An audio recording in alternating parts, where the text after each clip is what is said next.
প্রাচীন আরবের বিস্তীর্ণ মরুভূমির মাঝে ছোট্ট এক গ্রাম ছিল, ওয়াদি সালিম।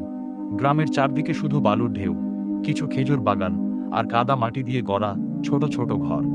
দিনের বেলায় উত্তপ্ত বাতাস বয়ে যেত, আর রাতে আকাশ জুড়ে তারা এমনভাবে জ্বলত যেন আল্লাহ নিজ হাতে নূরের। সেই গ্রামেই বাস করত এক দরিদ্র মানুষ, হাম্মাদ। তার পরনে ছিল জীর্ণ কাপড়, ঘরে ছিল না কোনো ধন সম্পদ, কিন্তু তার হৃদয় ছিল ঈমানের আলোয় পরিপূর্ণ। গ্রামের মানুষ প্রায়ই বলতো, হাম্মাদ, এত কষ্টের মাঝেও তুমি কিভাবে হাসো? সে মৃদু হেসে বলতো, যার রব আল্লাহ, সে কখনো একা নয়। হাম্মাদের স্ত্রী বহু বছর আগেই অসুস্থ হয়ে মারা গিয়েছিল। তার একমাত্র মেয়ে মারিয়াম ছিল তার পৃথিবীর সবচেয়ে প্রিয় জিনিস। ছোট্ট মেয়েটি প্রতিদিন সন্ধ্যায় বাবার সঙ্গে খেজুর বাগানের পাশে বসে আকাশের দিকে তাকিয়ে গল্প শুনত। কিন্তু এক বছর ভয়াবহ খরা নেমে এলো। গ্রামের কূপ শুকিয়ে গেল, খেজুর গাছ ফল দেওয়া বন্ধ করল, মানুষের ঘরে খাবার নেই, পানির জন্য হাহাকার। একদিন গ্রামের প্রধান ঘোষণা দিল, যে পরিবার খাদ্য জোগাড় করতে পারবে না তাদের গ্রাম ছেড়ে চলে যেতে হবে। এই কথা শুনে অনেকেই কান্নায় ভেঙে পড়ল। হাম্মাদের ঘরে তখন মাত্র এক মুঠো শুকনো খেজুর ছিল। রাতে মারিয়াম ক্ষীণ কণ্ঠে বলল, আব্বা, কাল আমরা কি খাবা? হাম্মাদ মেয়ের মাথায় হাত রেখে আকাশের দিকে তাকালো। তার চোখে জল আসলেও কণ্ঠে ছিল অদ্ভুত শান্তি। আল্লাহ চাইলে মরুভূমির বালু থেকেও রিক দিতে পারেন।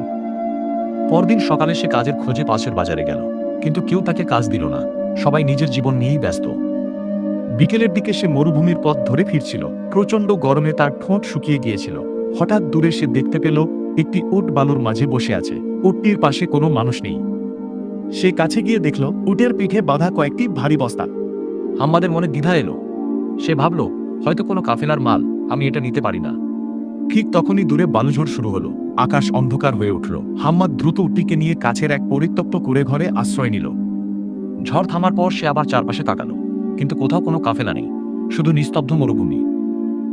সে আলতো করে একটি বস্তা খুলল, আর সঙ্গে সঙ্গে বিস্ময়ে তার চোখ বড় হয়ে গেল। ভেতরে কোনো সোনাদানা নয়, ছিল গম, শুকনো খেজুর, পানি আর ওষুধ। হাম্মাদের চোখে জল আসল এবং সে ফিসফিস করে বলল, হে আল্লাহ, আপনি আমার কথা শুনেছেন। কিন্তু গল্পের আসল বিস্ময় তখনও বাকি ছিল। বস্তার ভেতরে একটি পুরনো কাপড়ে মোড়ানো চিঠি ছিল। চিঠিতে লেখা, যে ব্যক্তি এই রিজিক পাবে সে যেন জেনে রাখে, 10 বছর আগে এক দরিদ্র পথিক আমাকে মরুভূমিতে পানি দিয়েছিল। আমি তখন মৃত্যুর দ্বারপ্রান্তে ছিলাম। আমি তার নাম জিজ্ঞেস করেছিলাম, কিন্তু সে শুধু বলেছিল, আমাকে নয়, আল্লাহকে ধন্যবাদ দিও। আজ আমি ধনী ব্যবসায়ী। বহু বছর ধরে আমি সেই মানুষটিকে খুঁজছি। যদি এই মাল তার হাতে পৌঁছে যায়, তবে জেনে নিও, আল্লাহ আমার ঋণ শোধ করার তাওফিক দিয়েছেন। চিঠির নিচে ছোট্ট একটি চিহ্ন ছিল, একটি ভাঙা পানির মশকের ছবি। হাম্মাদের হাত কাঁপতে লাগল, কারণ বহু বছর আগে তরুণ বয়সে সে সত্যিই এক অচেনা পথিককে নিজের শেষ পানিটুকু দিয়েছিল। তারপর আর কখনো সেই লোকটিকে দেখেনি। সে সিজদায় লুটিয়ে পড়ল। তার কান্না মাটির ধুলো ভিজিয়ে দিল। পরদিন পুরো গ্রাম অবাক হয়ে দেখল, হাম্মাদের ঘরে খাবার এসেছে। কিন্তু সে শুধু নিজের জন্য রাখল না, সে গ্রামের ক্ষুধার্ত মানুষদের মাঝেও খাবার ভাগ করে দিল। গ্রামের লোকেরা বিস্ময়ে বলল, তুমি নিজেই তো অভাবে ছিলে। হাম্মাদ শান্ত কণ্ঠে উত্তর দিল, যে রিজিক আল্লাহ দেন তা ভাগ করলে কমে না। সেদিন রাতের আকাশে পূর্ণ চাঁদ উঠেছিল। খেজুর গাছের পাতায় হালকা বাতাস দুলছিল।